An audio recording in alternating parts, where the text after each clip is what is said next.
Good morning, everyone. I am Mireya Solis, the Night Chair in Japan Studies at Brookings. It is my great pleasure to welcome you this morning to a very rich program. We're going to be talking about the digital economy, trade policy, and the opportunities for U.S. Japan global leadership. There's no question that the stakes are very high. We can certainly predict that the digital economy will become an ever larger source of national prosperity and a dominant force of international trade among nations. However, we do not have yet a well-developed, consistent, overarching, multilateral governance structure on digital trade that can also help secure the future of an open internet. Trade agreements, such as the Trans-Pacific Partnership, TPP, or TTIP, are an endeavor to provide rules on these critical areas. And in TPP in particular, the United States and Japan can cooperate effectively. I think most attention has focused on the divisive issues regarding market access between Japan and the United States, but in fact, in the rulemaking part of these two negotiations, these two countries have great convergence of interest and positions. So there is great opportunity here.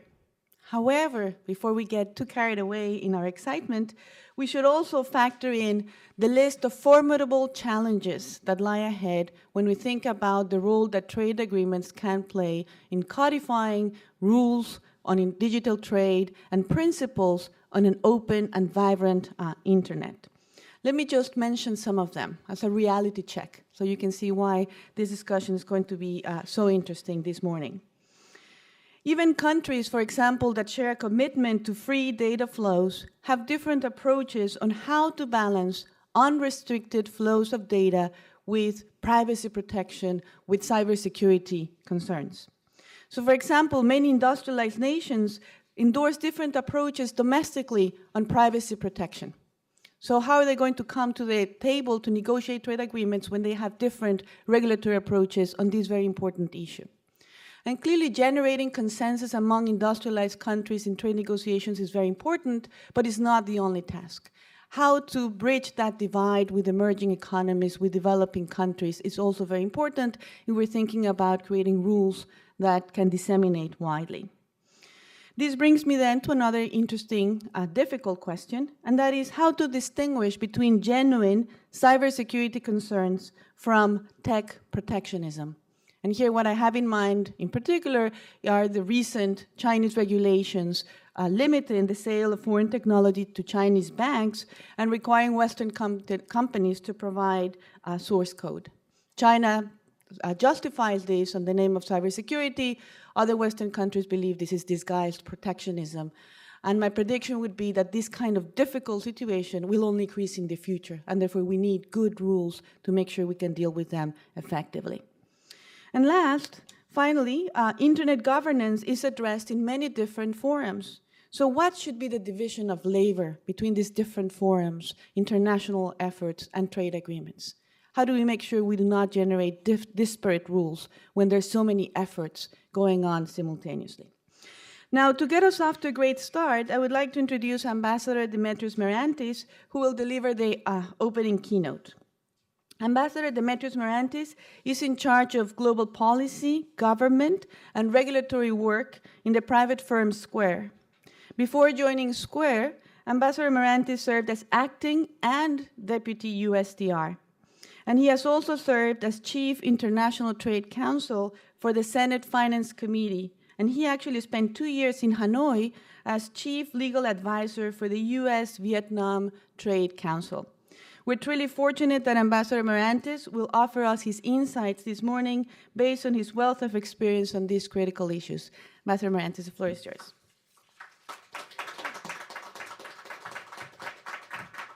Thanks, Maria.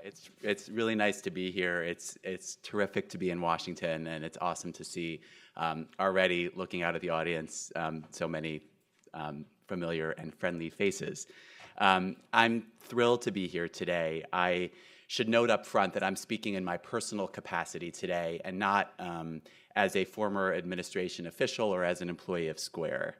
But that said, my experiences in both worlds have given me a unique view into trade and the digital economy, and a sense of opportunity in particular that lies ahead for the United States and Japan to continue to play a leadership role in coming up with the types of disciplines and obligations that will be very beneficial to tech companies and others.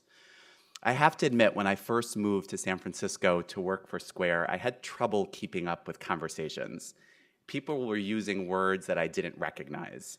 It was as if everyone around me was speaking a different language. They were using words like disrupt or sync or ecosystem, or even worse, and sort of offensive to my grammatical ears, making nouns out of verbs. But in the same vein, when I tried to explain to my coworkers my former role at USTR, their eyes glazed over when I started talking about TTIP, TPP, TPA, AGOA, TIFA, and whatever other words that we have in the trade lexicon. I was certain that these two worlds would neither sync nor interface, but as it turns out, it's precisely the intersection of these two worlds that brings me here today. Many of you are familiar with my prior roles as acting and deputy U.S. trade representative, but less with my current role at Square, and maybe even with the company Square itself. So I'll pause here to do a little bit of a commercial. Some of you may know Square for the little white card reader that plugs into tablets or smartphones, which often many of you may see at Eastern Market or in the food trucks around Farragut Square. For those of you who work on the Hill, Square powers cups in the Russell Building. And for those of you who work near the White House, you will see the pretty Square stand on swings as you get your morning caffeine. But Square is much more than a card reader. We provide businesses with a full suite of products that take the complexity out of running your business, out of accepting payments, and just out of commerce generally. We provide free world-class analytics, we provide inventory management, and we even provide small businesses with access to capital for businesses that sometimes have trouble getting loans. Millions of small businesses around the world rely on Square because we try to level the playing field for small businesses by giving them affordable tools that they can use to navigate the competitive global landscape to start, run, and grow. Right now, Square processes payments in the United States, in Japan, and in Canada, and has cloud-based software products that are available in 170 countries around the world. We serve customers as small as Peregrine Espresso on 14th Street, or as large as Uniqlo in its flagship store in Osaka. But as we look to expand abroad, and we look at other markets, it's really the regulatory landscape that makes a huge difference, and that's where trade agreements come into play. The obligations that are under negotiation in an agreement like TPP can mean something pretty significant on the ground. Back when I was at USTR, I always fixated on the broad importance of trade agreements as a vehicle to promote job-creating exports. But it wasn't until well into my current job at Square that I realized the practical significance that some of these trade obligations have on the ground for businesses trying to operate in another market. And it's in the area of digital trade, obviously, given where I work, where I see this most. And that's the area where we really owe a huge debt of gratitude to the United States and Japan, both of which have tirelessly worked over the years to promote a robust digital economy globally, but especially in the Asia Pacific. Let's start, before getting to TPP, let's start with APEC, where Japan and the United States have long stood side by side to encourage other economies to establish a global environment for cross-border digital commerce. Oftentimes, people poo-poo APEC as being nothing more than a talk shop that produces tepid, non-binding rules. But APEC is far more valuable. It sets the policy direction for 21 economies in the Asia-Pacific, from Chile to China, and establishes best practices for governments to follow. True, if an economy deviates from APEC norms, there's no real recourse. But there is tremendous value to having government officials from 21 economies sit in a room together to establish common principles regarding digital trade. And under the leadership of the United States and Japan, APEC has developed initiatives on digital trade that really matter, including for small businesses. For example, APEC's Electronic Commerce Steering Group helps businesses use e-commerce to simplify business practices, reduce business costs, and improve global competitiveness. And that group, importantly, also developed the APEC cross-border privacy rules to enhance consumer privacy and to promote commonality between global privacy norms. Based on these rules, APEC produced a checklist between APEC and EU privacy policies to help companies understand the similarities and differences between the two privacy regimes. For companies, especially small businesses trying to understand the nuances between the two, these kinds of initiatives have real practical value. And let's not forget APEC's innovation and trade agenda, which leaders of the United States, Japan, and other APEC economies agreed to in 2011 to promote market-driven, non-discriminatory, and innovative policies. APEC has been a very important catalyst. Its work has been foundational. It has germinated the types of obligations that the United States, Japan, and others are negotiating in the TPP. As important as APEC has been, it's the TPP that will be truly groundbreaking from the perspective of digital trade. Under negotiation in the TPP are legally binding obligations that will have game-changing practical value for tech companies and for the millions of small businesses in the U.S., in Japan, and in other TPP countries eager for new opportunities for growth. Let's unpack this a little and look at the specific types of obligations that are most important. First, and probably most important, Japan and the U.S. are working to ensure that the TPP secures cross-border data flows. For a global tech company, this obligation is sacrosanct. For example, many businesses in the Silicon Valley offer cloud-based software products available worldwide. These products are premised on data flowing freely across borders. Arbitrary restrictions on data flows, such as blocking access to websites, significantly impede the ability of businesses, large and small, to grow and to offer innovative products cross-border. The TPP will forbid such conduct and will ensure that companies can run a business globally and provide innovation across borders in a way that drives jobs and economic growth. Second, growing out of the work done by the United States and Japan in APEC, TPP negotiators are working on an obligation to prevent a country from requiring a business to establish a local data center as a condition for serving that market. As I have come to learn since joining Square, data centers are extremely expensive to build. A business, though, may very well want to locate a data center locally for reasons like customer use and location, network infrastructure, or peering saturation. But they should not be forced to have a local presence in the form of a data center just because. Small businesses especially don't have the means to build an expensive and redundant data center as a prerequisite to entering a new international market. Third, TPP will ensure that a country cannot force a supplier to use indigenous encryption or share proprietary technology related to such encryption. Information security in today's digital age is paramount. A global, data-driven business must be able to rely on its own tried and tested way to encrypt and de-encrypt sensitive information and should not be forced to disclose it. To require otherwise not only reduces security for the end user, but also provides a nearly insurmountable barrier to entry for a new entrant into the market. Fourth, in the TPP, Japan and the United States have led the charge to protect cloud-based software and other digital products. How? By ensuring that a country cannot impose a discriminatory tax or regulation based on the origin of that digital product. This is an area, though, where TPP negotiators can and should do more.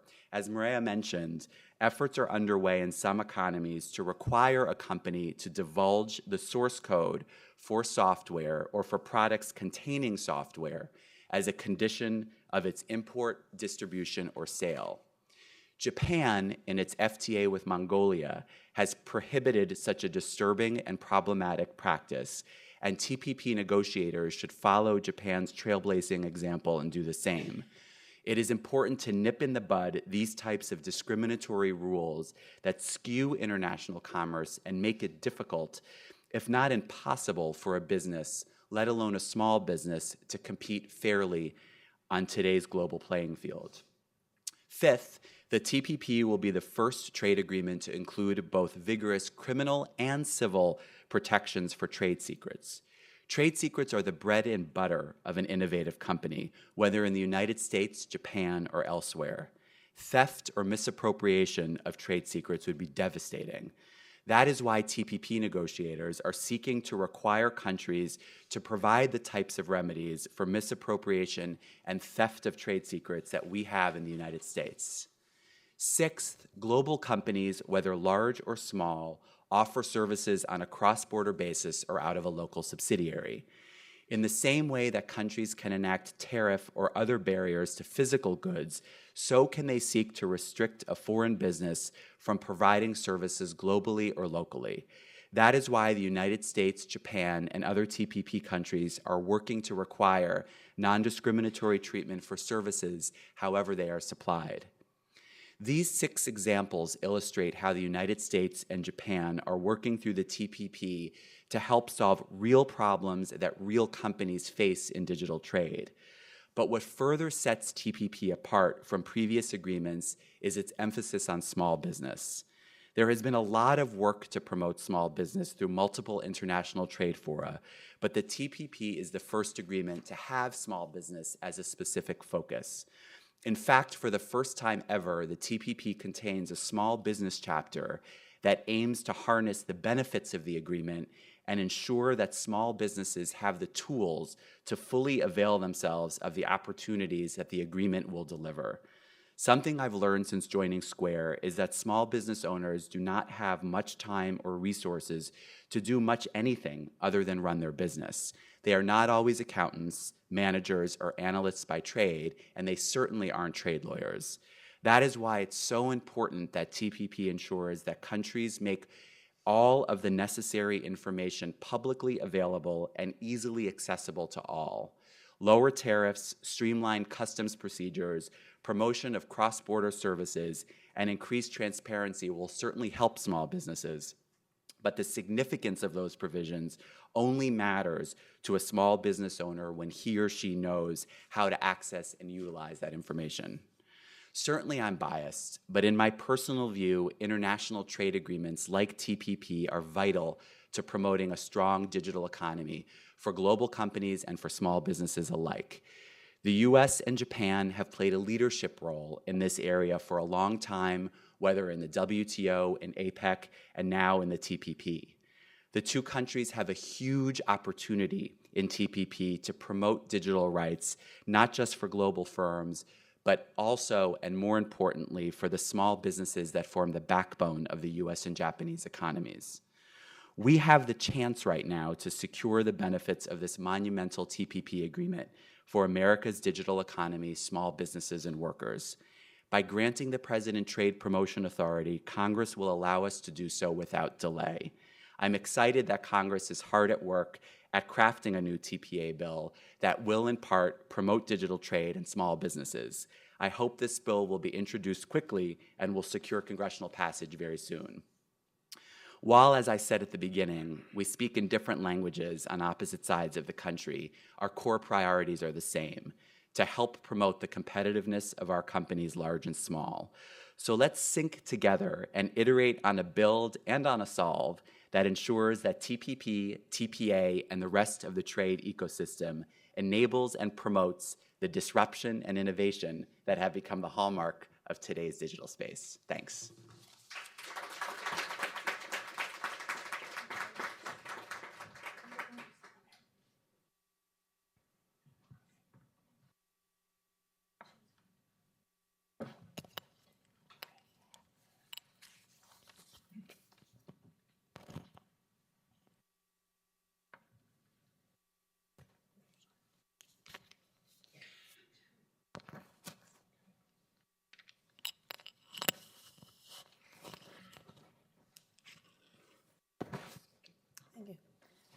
Thank you very much, Demetrios. That was a fantastic presentation, and I think you have laid out a very rich agenda for discussion. And of course, I want to bring the public in with questions and have you answer them. But before to get us started, I just have one question. And as you were saying, there's the work that APEC is doing, there's the work of TPP, there's the work at the multilateral level in the investment, in the services agreement, and so forth. But it seems to me that these are, of course, very valuable efforts. They're all in the right direction, but they're not going to get us to a system where we have an agreement that covers all WTO members. That seems to me out of reach at this moment. And then this raises the question of how do we make sure that these different efforts do not generate rules that are not compatible or consistent with one another. You were talking about an ecosystem. How do we make sure that all the parts are working together in an organic way and we don't have efforts that take us in very different directions? Sure. I think the answer to that is someone needs to lead on these issues. And it happens that much of the leadership on digital trade issues are coming out of the United States and Japan, and have been for quite some time. And TPP really does provide an opportunity to set the highest standards in the area of digital trade that hopefully will expand to other countries as TPP expands to other countries, and can serve as a model for what other countries do, whether in bilateral free trade agreements with each other or work that the WTO may in the future do in the area of e-commerce and digital trade. Great. Thank you very much. So let's open it for the public. We have a mic. If you can please raise your hand and wait for the mic to come. And please identify yourself and be very concise in your question.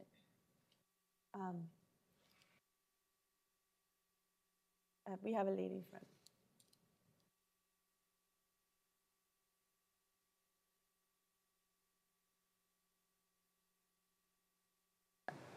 Good morning. My name is Li Yang. I just wonder, how do you address the issues on TPP or international trade? Basically, the most important things is transparency and stop the fast track. And besides that, they are currently in an international wide economy sense, is that they usually use, or should I say, abuse or private partnership, public-private partnership. That means you can use the public sector to help, but what they are doing is the abuse of public sector's power and resources. So at the end is the taxpayers in that country that you try to help is really being victimized. So how do you address this important issue about the general public? I think that's a great question, and that's been something that's been discussed a lot recently on TPP. I mean, transparency, I don't work in the administration anymore, so these comments are based on sort of my own personal views. But transparency is obviously very important, and I think this administration has done a pretty amazing job at trying to infuse as much transparency as possible into the TPP negotiations by providing access for the public to be able to participate in the negotiations and question negotiators, and have the opportunity to give members of Congress the ability to review in careful detail the texts of the TPP agreement. There's a balance always, though, because on the one hand, transparency is vital. On the other hand, if you make texts public, you end up negotiating in public, and it becomes much harder to secure a deal. So the question is how do you strike a balance between the two very important goals, one of transparency, and the second, ensuring that negotiators have the negotiating flexibility to conclude a deal. And that's a hard balance to strike. And I know it's something that's under discussion in the new Trade Promotion Authority bill that's being crafted in Congress now. Great. Very much. Yes, this gentleman, we'll take two questions in a row. This gentleman and then the other gentleman. Hi, I'm Len Bracken, reporter with Bloomberg BNA. Great to see you, Demetrios, and thank you for outlining those 6 points. I wonder if you could take a case, let's say a hypothetical case of a small business, say an educational service provider, and some of the problems they're running into now with TPP countries, maybe payments or any of the other issues, and describe what the benefits might be after TPP is implemented. For a small business? Right. Say a service provider, digital service. Yep. Look, I mean, for small businesses, and this is something that I see really on a daily basis in my current capacity. I mean, small businesses want the opportunities to grow, whether they're using technology tools in order to grow, or whether they're trying to seek new markets by exporting their products or services. And that's the most important thing for small businesses. But the difficulty I think small businesses have had in accessing the provisions or the benefits that international trade agreements often provide is they just don't know they're out there. They don't know what resources are out there to help them, and they don't know the types of benefits that trade agreements provide. And I think that's why what's happening in TPP now is really important, because for the first time ever, TPP will essentially require countries, participating countries, to provide small businesses with the type of information that they will need in order to take advantage of the benefits of the agreement. And that's what's, I think, been missing the most, is supplying small businesses with the information that they can use to benefit from an agreement like TPP, which will have an enormous amount of benefits for small business, whether making it easier for a small business to be able to export his or her services, whether it's the ability for a small business to benefit from streamlined customs procedures, whether it's the ability of a small business to have access to global supply chains. All of that are things that will happen in TPP and will be of enormous benefit to small businesses. Yes. Demetrios, welcome back to Washington. Nice to Cats. Nice to see you. Maria, thanks for organizing this. Demetrios, could you say a few words about the EU? As we know, it has a slightly different value balance as between privacy and free flow of data. How does it figure in the prospects for the goals that you've mentioned? That's a great question, and I have spent in my past less time thinking about the EU because I was more focused on Asia in my role at USTR. But in thinking about that, the EU has also been a major leader in promoting digital trade in its internal market and internationally through its economic partnership agreements. We in the EU do have different ways of accomplishing similar goals in the area of data protection and privacy, and that's going to be a tough issue in TTIP. It already is a tough issue in TTIP, but I think both economies share the wider goal of ensuring that companies, businesses, large or small, are able to export data on a cross-border basis. And they'll have to figure out a way of accommodating each other's privacy concerns in a way that isn't obstructing international trade. And it's going to be tough to do. I mean, that's the reality. But both the EU and the US are very savvy negotiators, and I'm pretty confident we'll be able to figure out a way forward. Great. More questions? Well, then, Demetrios, let me take the opportunities. So, building on what the question just now, in many ways, the EU and US negotiations, they're among industrialized countries. And sure enough, different countries have different regulatory frameworks on privacy. But the TPP negotiations is actually a very mixed group of countries when you think about the levels of development. And I think that this makes it more interesting as a negotiation exercise, in the sense that where they stand and what the balance should be between privacy and cybersecurity is different. The quality of the regulatory regimes might be different. So you've been so involved in the TPP process. Can you highlight what do you think are the main challenges in developing consensus among TPP countries in areas such as e-commerce, localization, where the pockets of resistance are, and how you bridge those gaps wherever they exist? You're right, and there are very different levels of development in the TPP, but all of the 12 economies that are part of it all share the goal of negotiating the highest standard agreement that they can. And in the area of digital trade, it's an area that's not just important to the US and Japan. It's critical for Vietnam. It's important for Singapore. It's important for Chile. It's important for the whole zone. And all of those countries, this is where APEC comes into play, all of those countries have spent the past 5 to 7 years together talking about many of the same principles that are now being enshrined in the TPP. So for example, this idea of not forcing a data center locally, that's something that's been under discussion in APEC, and it's concepts that Vietnam, Singapore, the U.S., Japan, Canada, Mexico are all very familiar with. So I think the success that TPP members will be able to have on securing really high standard obligations for digital trade, we have APEC to thank for that, because these countries have been talking about that and have been socialized to what these different provisions mean now for many years. This was a real priority for President Obama in 2011 when the U.S. was hosting APEC. And that's why the U.S., Japan and others really led on trying to come up with these principles on trade and innovation. And if you look at those principles, a lot of them, you've taken some of those very vague, 30,000-foot principles and adopted them now into the text of TPP, into a specific, binding legal obligation.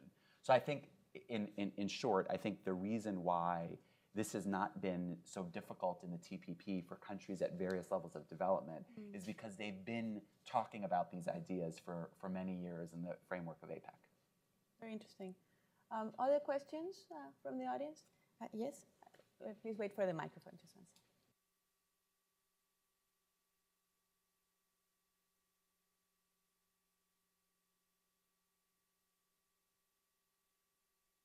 Hi, good morning. My name is Jang Kim. I'm from the Korean Embassy. Ambassador, you mentioned that the TPP would have member states to provide useful or meaningful information to small businesses. And my question is that, does that mean that the member states have to provide the information required in some sort of common language, such as English, or in their own language? I don't know what the actual, final language in the small business chapter is, but the idea is to have the information publicly available so that small businesses can access it. And I would imagine that that would mean that Vietnamese small businesses would have access to information about TPP in Vietnamese, et cetera. And so the point is to get the information out to small businesses so that they know all of the important aspects of Vietnam that will help them grow through exporting. Very good. One more question from this gentleman.